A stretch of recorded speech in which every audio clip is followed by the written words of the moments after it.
Hey guys, well, welcome back to the Bible on the Beach with Megan. It has been a while, and I am so sorry. I just kept putting it off, and honestly, there's no excuse. I need to stop, and honestly, that's probably why I've been feeling so overwhelmed and just honestly out of it lately. But I think we all go through those periods, and as long as we get back up, and as long as we keep on going, that's all we can. That's all God asks of us. So. I'm happy to be here today. We'll be covering chapter 10 of Matthew, and I have some good notes for today, so we'll get on with it. But today we are actually at Limestone Bay, so once I'm done with the video, I'll pick it up and show you. It's a very private, beachy thing, but no beaches in Anguilla are private, so that's actually why I decided to do the beach in the Bible, or the Bible and the beaches, because all beaches here are open access to everyone, and in that way you get to see little bits and pieces of Anguilla with me. So we'll get on to chapter 10, but I am happy to, see y'all again, even though you're seeing me. So, alrighty. So, chapter 10 of Matthew. The footprints in the sand. So I don't have service here in Anguilla, so my phone, it uploads everything to the Google Drive, and so I have it on my phone, but it's blurry and I cannot see it. So next time I'm just gonna actually print it out, because so I can have it to read. So, all right. So the first section is Jesus sends out the 12. So here we are introduced to the 12 disciples, and we can see that the disciples are all people who were called by the Lord to serve the Lord in that way, and they were all from very different backgrounds. We had fishermen, tax collector, we had carpenters, and we had just people that were almost on the street. And Jesus said, "Follow me," and they did, and they got up and followed him.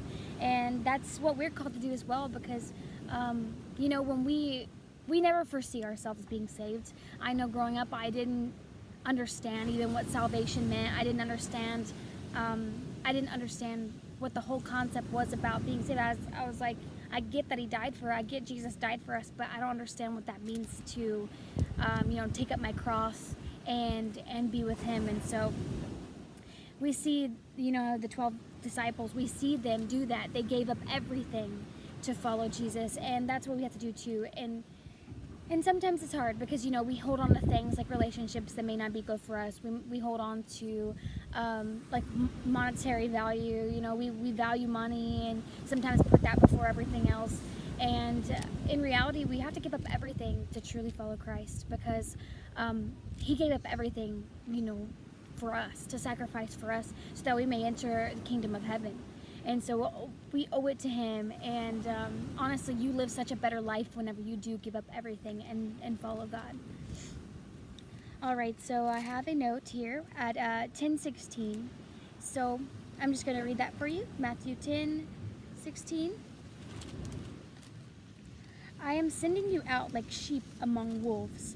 Therefore be as shrewd as snakes and as innocent as doves." So he's talking to the disciples in this context, telling them, I'm sheeping you. Good one. Oh, pun intended. But he's sending you out. He's sending us out as well, as sheep among wolves. So be prepared to be persecuted. Be prepared to be looked down upon or treated badly, because, the heart that we're given when we are saved is a heart of forgiveness, is a heart of understanding.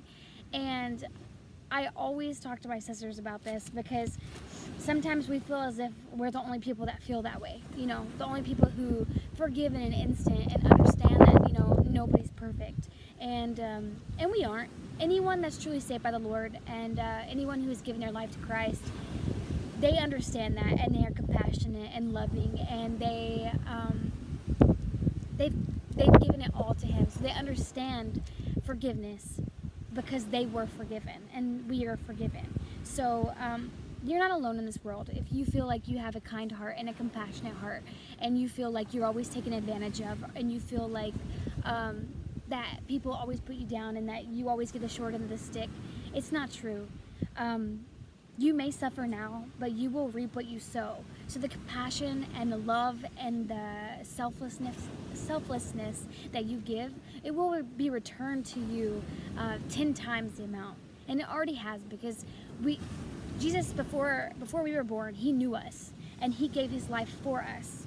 So we are already reaping what has been sown, and so we owe our lives to God and to Jesus to serve him in a way that draws more people closer to him. And so I'm got some people coming this way, so I don't really know what's going on. Hi. Yes, so much for a private beach. I'm just kidding. Okay. So on to 10:22. I also have a note here.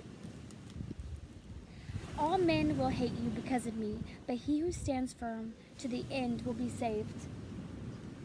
And in this way, we can see that, like I was saying before, if you... Sorry, I'm a little distracted by these people here, but they seem okay. Okay, so I'm going to read 10:22 again, just for my sake. All men who hate you because of me, all men will hate you because of me, but he who stands firm to the end will be saved. So we will be hated and persecuted and, not liked, and that's just gonna happen. But I always tell people, I would rather be hated by the world and loved by God than the opposite, than loved by the world and hated by God.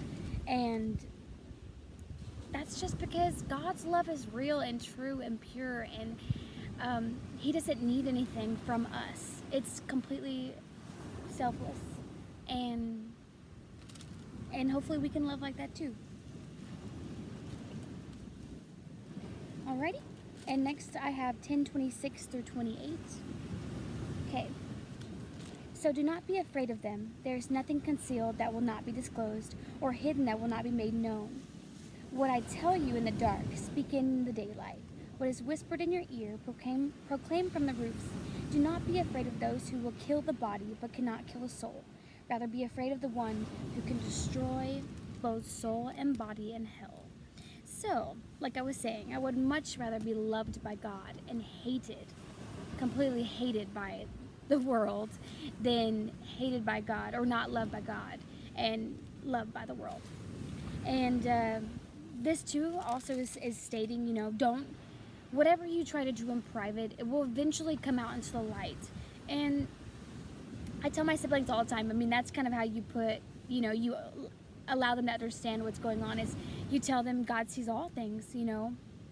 He doesn't just see the good things you do, or the good things you do in front of people, or even the good things you just do in private. He sees everything. He sees all the bad choices that you make over and over again, or if you make a mistake and you don't own up to it and don't apologize. He sees all those things, and honestly, all we can do every single day is try to be better than who we were yesterday.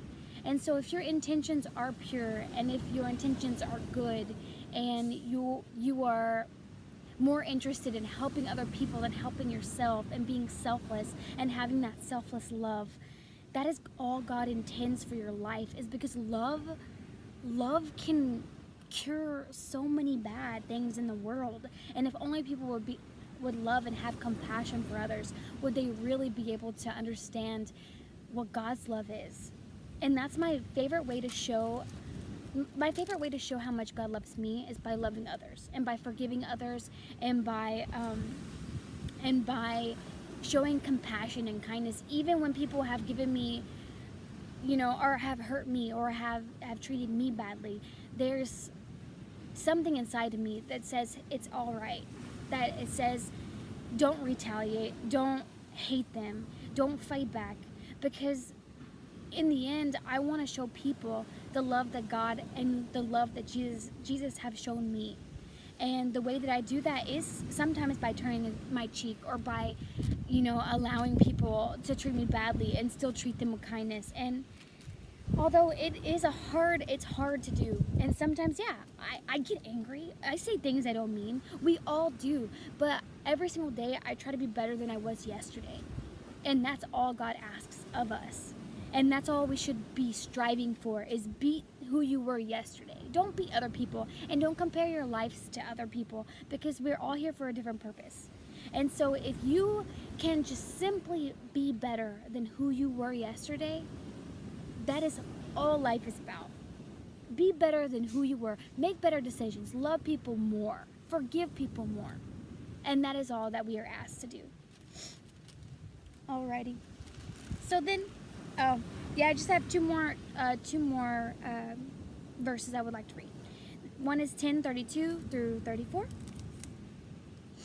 Whoever acknowledges me before men, I will also acknowledge him before my Father in heaven. But whoever disowns me before men, I will disown him before my Father in heaven. Do not suppose that I have come to bring peace to the earth. I did not come to bring peace, but a sword. Woo! Woo! That was directly from the mouth of Jesus, so boom, red letters. That's a good song, by the way. Red letters, if you, yeah.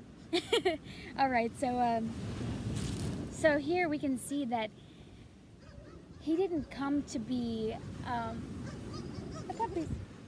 Hi puppies. They're barking. But there's lots of dogs here. But Jesus didn't come to bring peace to the world. Well, he didn't come to be passive. He came to be a sword. He came to be a sword for God. One that can sort people into heaven and hell. I'm very distracted. But he did. He came as a sword. And that's what we have to be as well. Is we have to be, those that hold others accountable and those that help others. And so we just really have to do that. And we can. And we do that by showing love and compassion and kindness. And we just hope that, people show that in return, and they will. In the best way that I tell everyone to lead, because I believe the best leaders lead by example. And that's exactly what we do as Christians. We lead by example. We show people, what it means to be loved by God. And that's by loving them, even in their darkest hours, even when they hurt you, even when, the whole world tells us that we have every right not to like people. We still love them.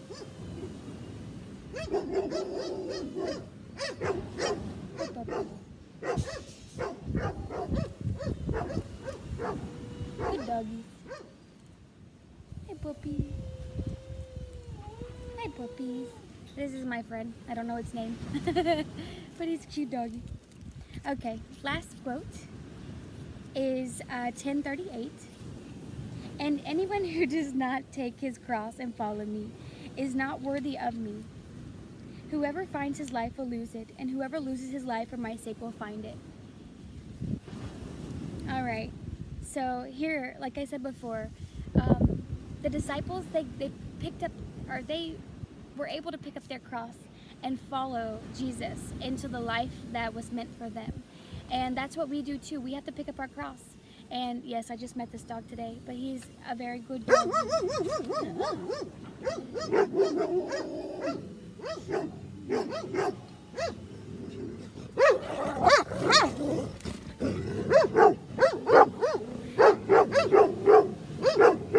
And that might not be all we have for today because the puppies.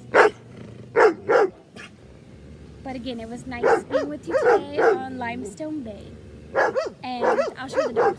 They're being good dogs right now, but look at them. But this is Limestone Bay, and this is the Bison the Beach of Meg. I'll see you later. Bye.